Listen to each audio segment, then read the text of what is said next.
Halo guys, sebelum lanjut jangan lupa subrek.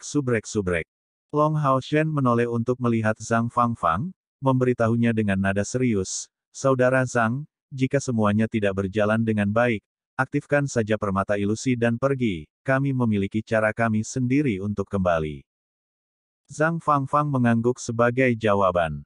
Melihat Long Hao Shen, dia mengerti bahwa kapten muda ini memiliki kartu di lengan bajunya, dan setidaknya memiliki rencana pelarian yang siap. Ini terkait dengan rahasia pihak lain sehingga dia secara alami tidak bertanya. Melihat medan perang di bawah, ekspresi Long Hao Shen sangat parah. Bagaimanapun, binatang ajaib di surga ilusi memperoleh ledakan kekuatan dari dorongan Ye Xiaolei. Sekelompok dari mereka mencapai peringkat ke-8, yang kira-kira setara dengan kekuatan pembangkit tenaga manusia dari langkah ke-7. Meskipun mereka kebanyakan bertindak berdasarkan naluri, ratusan binatang ajaib ini melawan sekelompok 8, mengelilingi mereka dan menyerang dengan ganas. Tetapi bahkan dalam keadaan seperti itu, pertempuran berlangsung sebagai pembantaian sepihak.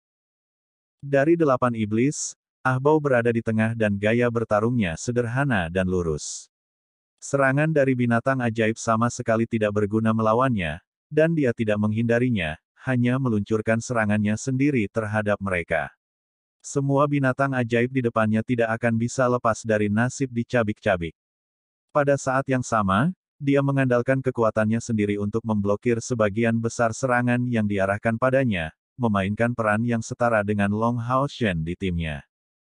Di sisinya ada 2 iblis yang kokoh, mirip satu sama lain tetapi, mereka tidak memiliki penampilan manusia. Dari jauh, mereka tampak seperti naga bumi, tetapi dengan tubuh yang lebih kecil, hanya mencapai ukuran 2,5 meter, dengan ekor panjang di belakang punggung mereka. Namun, perbedaan dalam membangun tidak berarti mereka lebih lemah dari naga bumi dalam kekuatan. Sebaliknya, metode pertempuran mereka yang murni ofensif sebenarnya tidak kalah dengan Ahbao. Lengan bawah mereka yang kokoh dan tanduk mereka yang membentuk sudut tumpul adalah senjata yang menghancurkan kehidupan, sementara sisik hitam mereka memberi mereka kekuatan pertahanan yang ekstrim. Sendirian, mereka bertiga menghentikan semua serangan yang diarahkan ke kelompok mereka. Di belakang kelompok 8 ada 3 pejuang jarak dekat lainnya, di antaranya Leng Xiao bertindak sebagai intinya. Di 2 sisi Leng Xiao adalah iblis yang dikeluarkan dari variasi binatang ajaib. Yang pertama memiliki tubuh yang mengesankan, tampak seperti beruang raksasa. Dari tubuhnya, cahaya kuning tua terus-menerus dilepaskan. Pada setiap serangan dari binatang ajaib, dia akan dengan penuh semangat menginjak tanah, meluncurkan gelombang energi yang mengejutkan, menyebabkan area retakan yang luas muncul di tanah. Di sisi lain Leng Xiao adalah pembangkit tenaga listrik berbentuk singa dengan tubuh manusia, juga sangat tangguh dalam kekuatan. Yue Ye dan penyihir wanita lainnya diposisikan di antara 2 subkelompok ini, melepaskan sihir mereka dari sana. Meskipun inti dari seluruh tim adalah Ahbao, konduktornya adalah Yue Ye. Tongkat di tangannya ditukar dengan yang ungu tua, dan gelombang sihir yang intens menyebar terus-menerus darinya, memberikan dorongan sihir kepada iblis lain sambil menyembuhkan mereka. Wanita iblis lainnya di sisinya berpakaian merah, terlihat sama seperti manusia, dengan pengecualian bahwa emosinya jauh lebih berapi-api. Sosoknya cukup bagus, terutama dadanya yang seperti semangka, dikombinasikan dengan pinggang ramping dan pantatnya yang naik. Angka ini mencapai tingkat yang tidak mungkin bisa dicapai oleh manusia. Di tangannya ada 2 tongkat berbentuk karang, bergetar di udara dan cahaya merah tua terus-menerus ditembakkan darinya. Semua binatang ajaib yang menjadi korban serangannya dihancurkan dengan kekuatan yang sangat besar, dan yang dia gunakan hanyalah serangan satu sasaran, tidak ada serangan skala besar yang diluncurkan olehnya. Tingkat koordinasi yang dicapai ke-8 orang ini pasti tidak bisa disebut sempurna, dan jelas, belum lama mereka membentuk tim. Namun, di bawah pimpinan Yue Ye, mereka tidak memiliki celah. Tetapi bahkan jika ada, dominasi kekuatan mereka yang luar biasa akan cukup untuk menebusnya. Setelah pengamatan singkat ini, Long Hao Shen menemukan rahasia mereka. Faktanya, dengan pengecualian Yue Ye dan gadis berambut merah berpakaian merah yang identitasnya tidak jelas, iblis-iblis lain pasti mencapai tingkat energi spiritual eksternal yang fenomenal, mengurangi semua binatang ajaib ke dalam posisi yang tidak menguntungkan. Setelah kehilangan keunggulan Ye Xiaolei, serangan dari binatang ajaib secara bertahap menjadi semakin kacau. Benjolan serangan panik ini kehilangan semua disiplin, dan tanpa otak untuk memimpin pasukan, mereka akhirnya hanya didorong oleh 8 iblis ini. Tidak peduli seberapa mengamuk serangan mereka, mereka masih tidak dapat menghentikan kemajuan kelompok iblis. Long Hao Shen berdiri di puncak gunung, masih tidak bergerak, hanya sesekali menatap Yue Ye.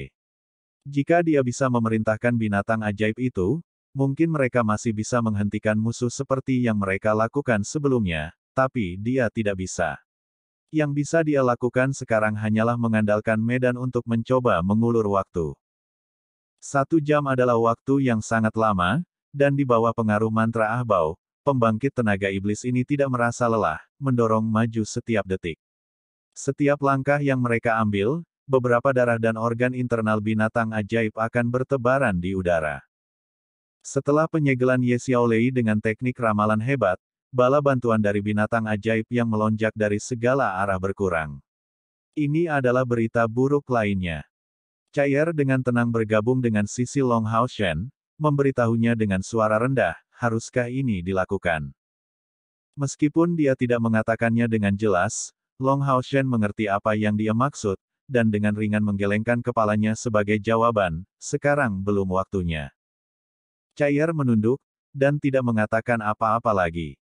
Long Hao Shen berbalik ke Han Yu, melakukan gerakan tangan padanya. Han Yu segera mengerti maksudnya, dan bergabung dengannya, mengucapkan mantra pelan-pelan. Sementara itu, Yating yang berada di belakang Long Hao Shen juga mulai melantunkan mantra. Pada saat ini, kelompok 8 iblis secara bertahap menutup jarak antara puncak bukit. Tentu saja, saat mereka maju, serangan dari binatang ajaib menjadi lebih panik. Dengan munculnya bahaya yang dihadapi Ye Xiaolei, mereka tidak akan menyusut bahkan jika mereka harus mengorbankan hidup mereka sendiri. Mantel cahaya samar menyebar dari gunung, menyelimuti medan perang. Menjadi lembab oleh cahaya keemasan ini, luka yang diderita oleh binatang ajaib segera disembuhkan sampai batas tertentu, dan kekuatan mereka meningkat sampai batas tertentu. Segera, gelombang cahaya lain yang lebih intens ditaburkan, dan bahkan lebih banyak lagi binatang ajaib disembuhkan ke tingkat yang lebih besar. Dorongan dan pemulihan yang tiba-tiba ini membuat kelompok binatang ajaib menjadi lebih ganas, menghentikan serbuan kelompok 8 iblis. Kedua mantra ini secara alami berasal dari Long Hao Shen dan Han Yu. Meskipun Long Hao Shen tidak mampu menggunakan sihir penyembuhan skala besar, Yating bisa. Meskipun dia tidak bisa langsung menggunakan sihir sendiri, dia mengirimkan mantra ke Long Hao Shen setelah menyelesaikan mantranya. Sejak mereka bertemu Ye Xiaolei, sepertinya mereka telah menjadi bagian dari surga ilusi, mendapatkan dukungan penuh dari Ye Xiaolei. Dalam keadaan ini, semua orang memulihkan energi spiritual mereka dengan kecepatan yang sangat cepat. Long Hao Shen berbalik, memanggil Chen Yinger untuk bergabung dengannya dan menggumamkan sesuatu di telinganya. Setelah tetap lamban untuk waktu yang singkat, Chen Yinger mengangguk sebagai jawaban. Tampilan dia memberi Long Hao Shen tiba-tiba menjadi sangat berbeda. Sima Xian dan Wang Yuan sudah berada di kedua sisi Long Hao Shen, bersiap dengan baik. Tampaknya musuh sekarang hanya berada pada jarak 100 meter, tetapi ini dapat ditutupi dalam beberapa langkah oleh pembangkit tenaga listrik. Mantra penyembuhan mulai memancar tak henti-hentinya dari gunung, dan binatang ajaib yang menerima efeknya tidak hanya pulih dari luka mereka, tetapi juga menjadi tenang dari keadaan ingar-bingar mereka. Bagi mereka, fakta bahwa sihir penyembuhan dilepaskan dari puncak gunung menyiratkan bahwa Ye Xiaolei baik-baik saja. Dan selama mereka bisa mempertahankan penilaian mereka sendiri, pembangkit tenaga listrik di depan mereka tidak perlu ditakuti. Long Hao Shen memberitahu Yating, gunakan bahasa yang dapat mereka pahami untuk memberitahu mereka bahwa Ye Xiaolei hanya disegel sementara, dan akan membutuhkan waktu untuk membebaskan dirinya. Kita harus menunda musuh setidaknya selama 1 jam. Yating mengangguk ringan, terbang di depan Long Hao Shen dan menggerutu beberapa kata. Di bawah pengaruh esensi cahaya, suaranya menyebar jauh. Mendengar suara Yating, kelompok binatang ajaib itu langsung meledak sangat marah. Fakta bahwa Ye Xiaolei telah disegel oleh musuh-musuh ini benar-benar memalukan bagi mereka. Tapi moral mereka langsung terangkat, dan didukung oleh mantra penyembuh dari gunung, serangan binatang ajaib menjadi lebih terkoordinasi. Bukannya Long Haoshen tidak berpikir untuk memerintahkan binatang ajaib ini dengan bantuan Yating, tetapi dalam keadaan ini jelas tidak akan menunjukkan hasil yang sangat baik. Ini karena dia sama sekali tidak akrab dengan binatang ajaib ini, tidak tahu tentang spesialisasi mereka apalagi nama mereka. Jika dia benar-benar memerintahkan mereka, kelompok binatang ajaib mungkin akan menjadi lebih bingung. Jadi, yang bisa dia lakukan hanyalah memberi binatang ajaib ini dukungan penyembuhan dan untuk meningkatkan moral mereka. Di sisi lain, Chen Yinger pernah duduk di tanah, dengan babi kecil McDo duduk di pangkuannya. Gadis dan binatang itu sepertinya sedang berkomunikasi tentang sesuatu, dan segera, Chen Yinger mengeluarkan beberapa kristal ajaib besar, menempatkannya di depan McDo. McDo tampak agak terkejut, tetapi dengan cepat mengambil keputusan di bawah dorongan Chen Yinger. Menonton kristal ajaib yang jelas berada di peringkat ketujuh, dia menutup matanya. Zhang Fangfang juga bergabung dengan jajaran tabib, hanya saja, mantra penyembuhannya berbicara dengan jujur, jauh dari mencapai level Han Yu. Bagaimanapun, dia memiliki penyembuh khusus di timnya sendiri, dan tidak perlu memberikan banyak investasi untuk bidang penyembuhan sebagai ksatria penjaga. Namun, bagaimanapun juga, dia adalah pembangkit tenaga listrik di puncak langkah ke-6, dan masih mampu melakukan teknik pemulihan besar yang sederhana.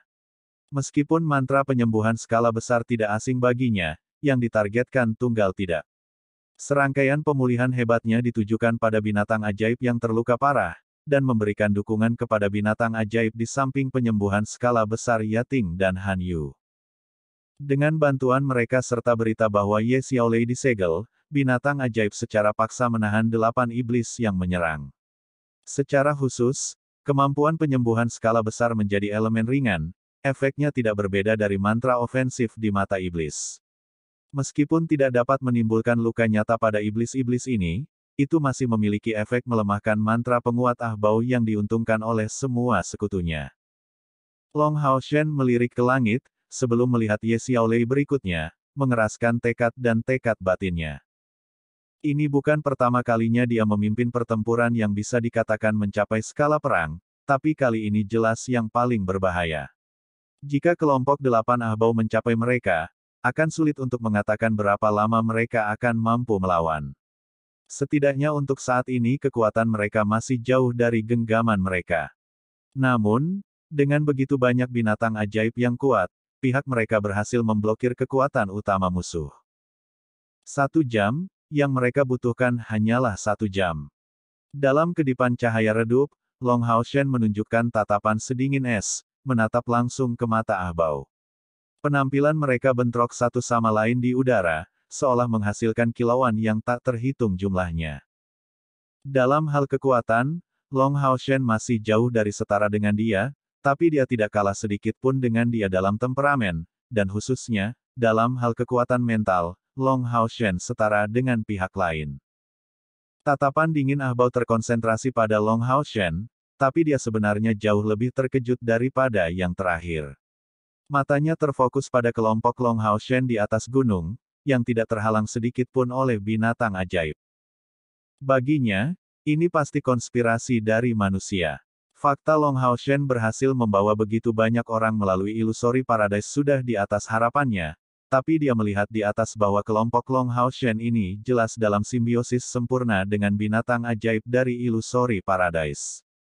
Tidak hanya mereka tidak diserang oleh binatang ajaib, tetapi malah mendapat dukungan mereka. Ini adalah alasan paling penting yang menyebabkan dia memaksa pembangkit tenaga listrik lain dari klan bintang iblis untuk menggunakan ramalan besar. Kedatangan kelompok Long Haoshen menyebabkan dia merasakan gelombang krisis yang intens. Jika Ye Xiaolei jatuh ke tangan mereka, semua upaya masa lalu mereka akan sia-sia. Untuk alasan ini, dia tidak punya pilihan selain mengorbankan rekan yang sangat penting, dan menggunakan sumpah untuk itu. Pada saat itu, jarak mereka menuju puncak gunung menyusut, dan Ahbao memiliki pandangan yang sangat jelas tentang medan. Tampaknya kelompok Long Hao Shen ini benar-benar tidak tahu pentingnya Ye Xiaolei, dan bahwa mereka hanya berdiri di sisinya. Satu-satunya tujuan mereka tampaknya adalah menghentikan mereka dan tidak lebih. Dengan penemuan ini, Ahbao akhirnya santai. Meskipun binatang ajaib di sekitar mereka banyak, dia masih memiliki kepercayaan diri untuk bisa menembus barisan mereka. Masih memiliki kesan mendalam dari luka yang ditinggalkan Long Hao Shen padanya sehari sebelumnya, meskipun dia merasakan keinginan untuk membuatnya menyerah, dia masih membuat keputusan yang tepat pada saat yang genting. Namun, ini tidak berarti bahwa dia tidak menyimpan dendam. Sebaliknya, mengingat dia tidak pernah menderita luka selama bertahun-tahun, bagaimana dia bisa menerima kenyataan bahwa Long Hao Shen adalah orang yang melakukan pelanggaran ini terhadapnya. Melihat ke puncak gunung, serangan Ahbao menjadi semakin kuat. Meskipun mereka melambat, kelompok mereka masih terus mendekati bukit. Yue Ye sesekali melihat ke puncak bukit ini. Jika seseorang bertanya siapa orang yang paling goyah di medan perang, itu pasti dia. Ketika dia melihat Long Hao Shen mengambil bagian dalam pertempuran itu, dia merasakan perasaan yang kontras. Sebenarnya, apa yang paling dia inginkan adalah melihat kelompok Long Hao Shen muncul sebagai pemenang. Jika kelompok Long Hao Shen menang, tidak akan ada kerugian baginya, tetapi sebaliknya, bagaimana jika kelompok Long Hao Shen dipaksa ke dalam kesulitan? Lalu, bukankah dia yang akhirnya dihukum karena itu? Gadis menakutkan itu, penuh dengan roh pembunuh, juga ada di sini, dan bisa mengambil nyawanya kapan saja. Jika mereka benar-benar berhasil melewatinya, dan jika Ahbao menyelesaikan tujuannya, dia pasti akan mati. Ini tidak akan berhasil, saya harus melakukan sesuatu. Orang dari klan bintang itu mengatakan bahwa ramalan besarnya hanya akan bertahan selama 1 jam. Saya harus membantu kelompok Long Hao Shen untuk mengulur waktu. Pada titik pemikiran ini, pelanggaran Yue Ye dan perintahnya mulai kehilangan kekuatan secara bertahap. Bukan hanya itu, tapi dia melakukan kesalahan yang sangat kritis, nyaris membuat binatang ajaib yang kuat menerobos barisan mereka. Segera, seluruh formasi 8 setan mulai kacau sampai batas tertentu. Yue Ye jelas tahu bahwa dia tidak memiliki cara nyata untuk memblokir kemajuan pembangkit tenaga iblis, tetapi mengingat kecerdasannya, ini secara alami dilakukan dengan sengaja, sebagai upaya untuk memberitahu Long Hao Shen bahwa dia melakukan yang terbaik untuk membantu mereka. Yue Ye, apa yang kamu lakukan? Ahbao berteriak dingin, berbalik dan menatapnya dengan ganas. Dengan cepat, cahaya hitam keunguan jatuh ke Yue Ye, menyebabkan auranya menjadi kuat. Kekuatan magisnya langsung pulih ke puncaknya. Terima kasih, Saudara Bao. Aku baik-baik saja, tenanglah, Yue Ye memberitahunya sebagai penghargaan. Sejauh ini, hubungan antara Yue Ye dan Ahbao sangat halus. Sebenarnya, dia awalnya tidak memiliki hubungan dengan saudara laki-laki Bao ini, tetapi karena beberapa kebetulan, meskipun dia biasanya tidak akan pernah bisa bertemu Ahbao karena identitas rahasianya sebagai setengah manusia, dia menemukan dia sekali. Ahbao juga tidak tahu bagaimana ini bisa terjadi, tapi di antara banyak wanita iblis cantik yang diberikan untuk dia pilih, satu-satunya yang dia sukai adalah Yue Ye. Hanya saja masalah pernikahan di antara mereka berdua sama sekali tidak mungkin. Klan naga iblis sangat mendesak dalam hal kemurnian garis keturunan mereka, dan umumnya, hanya anggota dari klan yang sama yang dapat dipilih sebagai mitra. Bahkan jika orang luar diambil sebagai istri, dia tidak akan menjadi istri resmi. Jika Yue Ye hanyalah seorang gadis biasa, segalanya akan menjadi lebih baik dan dia hanya akan menjadi wanita Ahbao. Tidak peduli dari klan mana dia berasal, ini hanya akan dianggap sebagai kehormatan besar, masalah yang mulia. Namun, ayah Yue Ye adalah dewa iblis bulan, yang kedua di antara semua dewa iblis. Mengingat posisinya sebagai putri yang paling dicintai dari dewa iblis bulan, bagaimana dia bisa menjadi selir belaka untuk Ahbao? Dengan demikian, mereka berdua memiliki hubungan yang sangat halus, dan Ahbao berdebat keras tentang masalah ini dengan Kaisar Dewa Iblis berkali-kali secara pribadi. Mungkin itu adalah rasa haus akan sesuatu yang tidak bisa dia dapatkan, tapi dia memiliki resolusi mutlak untuk mendapatkan hati Yue, dan bahkan menyatakan keinginan mutlaknya untuk menjadikannya istri resminya. Karena alasan ini, Kaisar Dewa Iblis hampir melumpuhkannya dari hak warisan karena kemarahan yang berlebihan. Tapi sayangnya, Kaisar Dewa Iblis hanya memiliki satu putra ini, dan jika dia melakukan itu, tahta hanya mungkin diberikan kepada Leng Xiao. Sudah hampir 2 tahun mereka berdua, ayah dan anak, bertengkar karena masalah ini. Pertama kali Long Hao Shen bertemu Yue Ye, Leng Xiao sebenarnya dikirim untuk membawa surat kepada Yue Ye dari kakaknya. Pertama-tama, kekuatan Ah Bao adalah hasil dari identitasnya sebagai putra mahkota naga iblis. Tidak hanya dia sangat kuat tetapi juga bijaksana dan berpandangan jauh ke depan, dan sangat disukai oleh Kaisar Dewa Iblis. Melihat hubungan antara mereka berdua, sebagai seorang putra dan ayahnya, dihancurkan karena masalah pernikahan adalah sesuatu yang tidak ingin dilihat oleh Kaisar Dewa Iblis.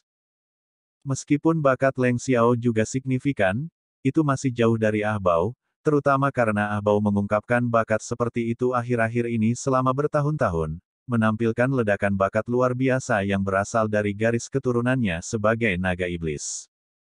Iblis berbeda dari manusia, ketika seorang penguasa manusia akan melihat putranya sendiri mendapatkan terlalu banyak kekuatan, dia pasti akan mencoba mengurangi kekuatan putra mahkota ini untuk memperdalam kekuasaannya sendiri, tetapi iblis justru kebalikannya. Penguasa iblis manapun akan berharap melihat putranya sendiri menjadi lebih kuat sedini mungkin, dan yang terbaik baginya adalah melihat dia memiliki kemampuan untuk membunuhnya demi status raja. Dengan demikian, Kaisar Dewa Iblis akhirnya dibujuk oleh putranya, dan, hari itu, untuk masalah pernikahan inilah dia datang untuk mencari Dewa Iblis Bulan. Kesepakatan Kaisar Dewa Iblis itu sederhana.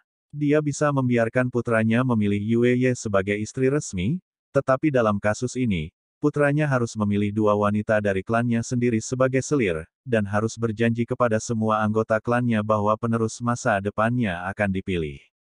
Prioritas di antara anak-anak selir ini.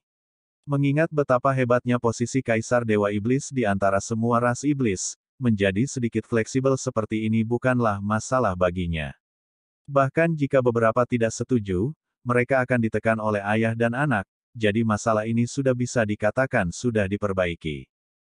Meskipun Kaisar Dewa Iblis dapat dikatakan telah mencapai persyaratan ini dengan putranya, langkah ini sebenarnya datang dengan 2 keuntungan. Tidak hanya itu akan memuaskan keinginan putranya sendiri, tetapi pada saat yang sama itu akan semakin memperdalam hubungan antara Dewa Iblis Bulan dan dirinya sendiri, bahkan mengamankan posisinya sendiri sebagai penguasa. Karena perubahan ini, Ah Bao berhasil membawa Yue Ye untuk ikut serta dalam operasi ini. Jika tidak, mengingat kekuatan Yue Ye, iblis secara alami lebih memilih individu yang lebih cocok daripada dia. Adapun Yue Ye, apakah dia benar-benar menyukai Ah Bao? Tidak peduli apakah itu untuk Kaisar Dewa Iblis atau Ah Bao, masalah ini adalah sesuatu yang pada dasarnya mereka berdua bahkan tidak pertimbangkan. Bahkan Dewa Iblis Bulan tidak memikirkan hal itu. Dari pendapat mereka, ini sama sekali bukan konsekuensi apapun, lagi pula, di antara semua iblis, apakah ada seseorang yang bisa dibandingkan dengan Ah Bao? Sebenarnya karena perasaan mendalam yang dimiliki Ah Bao terhadapnya, Yue Ye merasa tidak takut dan berani melakukan kesalahan kritis. Jika ini orang lain, mungkin Ah Bao akan menamparnya tanpa ragu, tapi karena itu dia tidak mengeluarkan biaya apapun untuk menyembuhkannya. Saudara Bao, Anda benar-benar memperlakukan saya dengan baik, tetapi saya bertanya-tanya mengapa saya tidak bisa jatuh cinta pada Anda. Mungkin aku bisa menjadi istrimu, tapi sebenarnya aku tidak mencintaimu. Di hati saya, Anda lebih dari seorang kakak laki-laki, bukan seorang suami. Yue Ye diam-diam berpikir bahwa dia tidak bisa terus melakukan kesalahan selamanya, karena ini akan terlihat terlalu mencolok. Setelah dia kembali ke keadaan normalnya, kemajuan iblis terus berjalan sesuai. Namun, dapat juga dilihat pada saat itu bahwa setelah berjuang begitu lama, kelompok 8 iblis mulai lelah. Yue Ye menoleh untuk melihat ke arah gunung, memberikan pandangan sekilas ke Long Haoshen yang berdiri di sana. Long Haoshen saat ini hanya dengan satu pikiran menatap Ah Bao, bahkan tidak melirik Yue Ye. Melihatnya, mata Yue Ye mulai terlihat agak kabur. Dia juga tidak tahu tentang pikirannya sendiri tentang Long Haoshen, tapi dia setidaknya bisa yakin bahwa dalam hatinya sendiri, ksatria manusia muda ini muncul dalam frekuensi yang melampaui Ah Bao. Apa yang harus dilakukan? Apa yang harus dilakukan untuk saya pada akhirnya? Yue Ye diam-diam menghela nafas. Bahkan mengingat kecerdasannya, dia saat ini bingung. Long Haoshen tidak tahu bahwa Yue Ye tunduk pada perjuangan internal seperti itu, tetapi melihat penampilannya sebelumnya, dia secara alami memahami niatnya. Long Haoshen sudah memutuskan untuk tidak membiarkan gadis ini dikorbankan. Bahkan jika mereka harus dikalahkan pada akhirnya, dia tidak akan mengorbankan Yue Ye. Gadis ini sangat cerdas, memiliki aset seperti itu di dalam iblis sangat berharga. Chaier juga melihat tampilan Yue Ye, tapi tatapannya ke arahnya menjadi lebih dingin. Ini karena dia kebetulan melihat beberapa kepahitan tersembunyi pada dirinya saat dia melihat Long Haoshen. Pada saat itu, dia bahkan memiliki dorongan instan untuk memicu pembatasan ditempatkan pada Yue Ye, dan membunuhnya. Dia hanya ancaman yang terlalu kuat. Dalam hal penampilan, Yue Ye tidak kalah sedikit pun dengan Chaier, dan bahkan melebihi kedewasaannya.